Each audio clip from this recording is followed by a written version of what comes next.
This is a Fugenboy kit, and this particular kit costs about £10, and in it you get 3 different profiled pieces of plastic, and these are actually used when you're siliconing. So if you've ever been somewhere and you've seen a really neat silicone line, the chances are that one of these has been used to create it. You can get other siliconing tools as well, but these are particularly good, and they are used by quite a lot of professionals.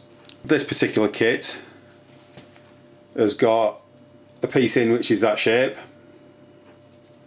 which is for doing profiles between 2 pieces of material, and then you've got your corner beading ones, which you've got the corners cut off so that when you're doing a bead, it'll leave a bead of silicone on there, the actual size of that corner that's missing.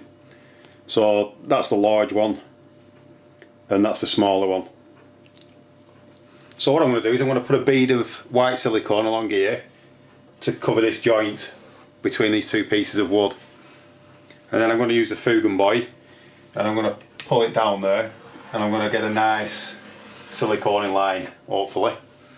Now, I have tried these in the past on a tiled surface, and it was quite difficult to get a decent edge, because every time you got to the gap in a tile, the edge of the Fugenboy tended to go in it. So it's something that you're going to need a bit of practice with.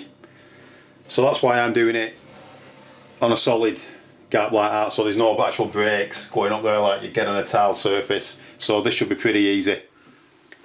And there is a guy in my forum called Royal Oak Carpentry, and he gets a really good finish with these, even on tiles. So we're just going to give it a go now. So the first thing is to put a bead of silicone in between the 2 pieces of wood.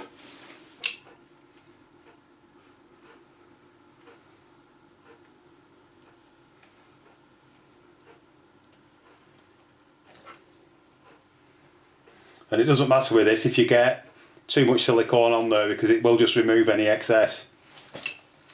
So you're better off having too much silicone on there rather than not enough. So I'm actually going to make this a bit lumpy, and I'm going to make a bit of a mess of it, but I'm just going to make sure that there's enough silicone there.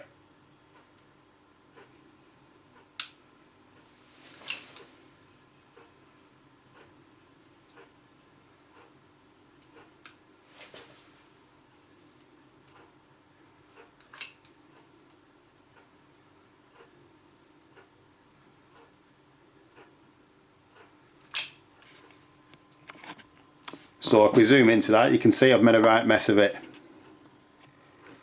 and it's nowhere near smooth. Now normally what I'd do is I'd get some washing up liquid on my finger, and I'd run my finger down the bead, which would give a decent enough finish. And it's a good idea to have a tray with some cold water in, and when you scraped off the excess silicone, you can just put it straight in there. So all we're going to do now is put this in the corner, start in the corner, and then we're going to pull it towards us.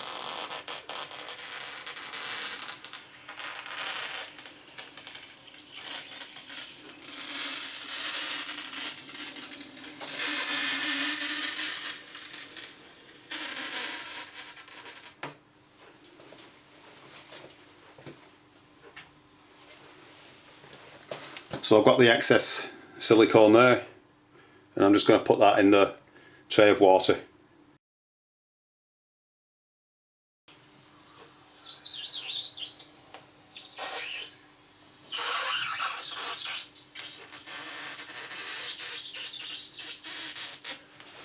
So we've got a decent enough line now, but we've just got a bit of silicone that's stuck on the back panel, probably because it's not square, so I'm just going to go over it again.